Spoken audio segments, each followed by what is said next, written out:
अस्सलाम वालेकुम नाजरीन। नून लीग के करीबी सहाफ़ी समझे जाने वाले अजहर जावेद का एक दावा है, वो मैं आपके सामने रखना चाहता हूँ। उन्होंने कहा है कि ईद के बाद नवाज शरीफ नए बयाने के साथ आ रहे हैं। इस जुमले पर भी मैं एक तज्जिया थोड़ा सा आपकी नज़र करना चाहता हूँ कि वो बयानिया क्या बनाएंगे। नवाज शरीफ साहब ने कैसे डील की, लंदन प्लान जो है इमरान खान साहब ने जो इससे पहले कैद होने से पहले जिक्र किया था कि मेरे साथ ये होगा या ये प्लान बन चुका है, उस पर इम्प्लीमेंट होगा और उसमें कौन कौन से करेक्टर्स शामिल हैं, अब वो बेनकाबी हो चुका है। उस पर ठीक उसी तरह जिस तरह इमरान खान साहब ने जिक्र किया था उसी तरह ही अमल दरामद हो रहा है। तो इस प्लान का मरकजी किरदार कौन था? जाहिर है नवाज शरीफ साहब। इमरान खान साहब पहले कहते रहे कि नवाज शरीफ साहब से मुलाकातें हो रही हैं बैकग्राउंड में, तो अब नवाज शरीफ साहब को बुलाया किसने? नवाज शरीफ साहब कितने बड़े बेनिफिशरी हैं, नवाज शरीफ साहब की औलाद, नवाज शरीफ साहब का भाई, भतीजे, बेटी, ये कितने बड़े बेनिफिशरी हैं, आप सोच भी नहीं सकते। हालांकि मफरूर थे नवाज शरीफ साहब और उन पर बहुत बड़े सीरियस एलिगेशंस थे और मुकदमात थे जिसमें उनको सजाएं हुई थी। मरियम नवाज साहिबा नाअहल है ना, मतलब मरियम नवाज साहिबा अब वो वजीर आला हैं बहुत बड़े सूबे की, बहुत बड़े सूबे को एक मुजरिम के हाथ थमा दिया है। अब उसका हशर नशर क्या हो रहा है ये आप सब देख रहे हैं। और नवाज शरीफ साहब किसके खिलाफ बयानियां बनाएंगे? नवाज शरीफ साहब को लाने वाला कौन था? जवेद लतीफ, शाहिद खाकान अब्बासी या परवेज रशीद, जरदारी साहब? बिल्कुल भी नहीं। जैसे डील हुई थी वही नवाज शरीफ साहब को लाए थे। अब देखते हैं कि वो किसके खिलाफ बयानियां बनाएंगे, क्या वो बयानियां कामयाब होगा?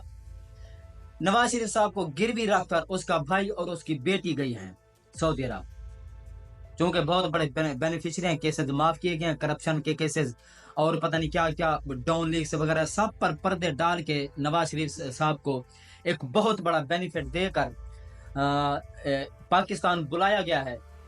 तो शायद गारंटी के तौर पर मरियम नवाज और शहबाज शरीफ साहब को जाने दिया उम्रे के लिए कि एक आपका फर्द जो है, फैमिली मेंबर जो है वो यहाँ पर रहेगा, फिर आप जा सकते हैं, अदरवाइज नहीं जा सकते। अब घर पर उसको नजरबंद किसने किया? अदालतों ने? नहीं जी, बिल्कुल भी नहीं। जिसने नजरबंद किया है उसके खिलाफ अब नवाज शरीफ साहब बोल नहीं सकते, क्योंकि बहुत बड़े बेनिफिशरी हैं और उन्होंने पल भर में नवाज शरीफ साहब को जेल में डाल देना। और जेल में ये गोंगलू मोंगलू जो है ये 4 दिन भी नहीं गुजार सकते, फिर इसकी क्लच प्लेटें जो हैं धुआं मारना शुरू हो जाती हैं और इसके जो गुर्दे जो हैं वो फेल होना शुरू हो जाते हैं और प्लेटें जो हैं उसकी यानी कि प्लेटलेस वो ख़त्म होना शुरू हो जाती हैं, एकदम से गिरना शुरू हो जाती हैं। इसलिए वो नहीं चाहते कि वो किसी भी बहुत बड़े इदारे के खिलाफ इसका बयानिया बनाए कि मेरे साथ जुल्म और ज्यादती किसने की है। ये तो अलग बात है कि जुल्म और ज्यादती नवाज शरीफ के खिलाफ हुई है या नवाज शरीफ साहब ने मुल्क और कौम के साथ किया है। इस पर भी एक बहुत बड़ा जो है तज्जिया होने को है, वो हम इंशाल्लाह जरूर करेंगे। लेकिन फिर आते हैं अजहर जावेद का जो दावा है उसकी तरफ। वो मजीद कहते हैं नवाज शरीफ साहब ने एक बयानिया जो बनाना है वो कहेंगे कि असल जो जुल्म है उनके साथ अदलिया ने किया। क्या अदलिया ने उनके साथ डील की? क्या उमरता बंदियाल ने की या काजी साहब ने की उसके साथ डील? बिल्कुल भी नहीं। ये एक किस्म का फिर दोबारा या चुबारा उसका अवाम को जो है चूना लगने जा रहा है कि उनके साथ जुल्म जो है अदलिया ने किया है। नवाज शरीफ ने फैसला कर लिया है कि वो अब चुप नहीं रहेंगे। किसके खिलाफ बोलेंगे? यानी अदलिया के खिलाफ।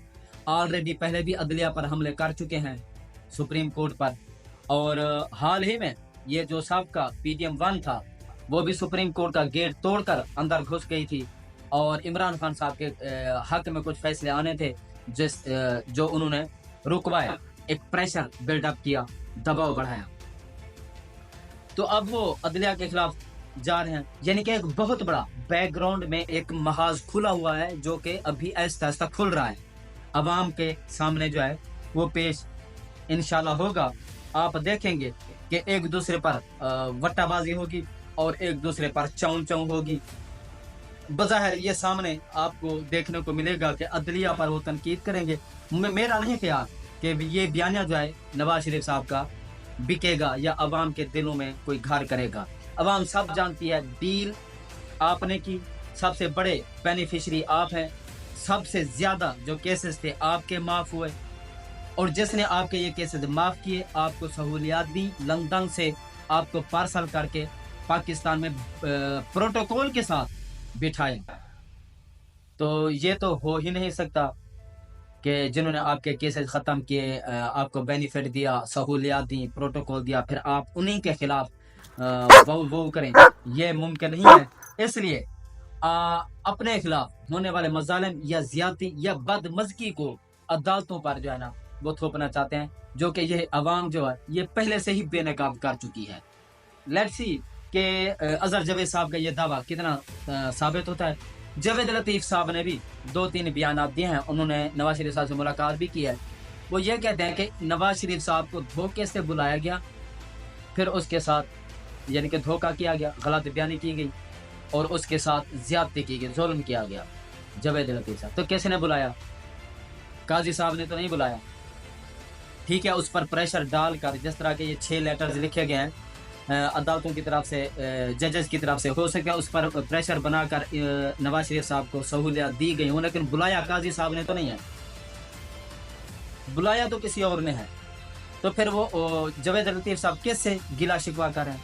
मजीद वो ये भी कह रहे हैं कि मौजूदा जो वज़ीर आज़म है उसमें इतनी कैपेबिलिटी नहीं है कि वो मुल्क को चला सकें, उसमें इतनी समझ भी नहीं है कि मुल्क के जो हुकूमती उमूर हैं उसको संभाल सकें। शायद खाकान अब्बासी भी कह चुके हैं कि चोरी शुदा मैंडेट है, अवाम इसको कबूल नहीं करेगी और ना ही मुल्क को ठीक तरीके से अवाम के एतमाद के बगैर चला सकेंगे। नाजरीन, बहुत कुछ आपको आने वाले वक्तों में, चंद दिनों में या चंद हफ्तों में देखने को मिलेगा। आप हमारे साथ रहिएगा, हमारे चैनल को सब्सक्राइब भी कर दें। शुक्रिया।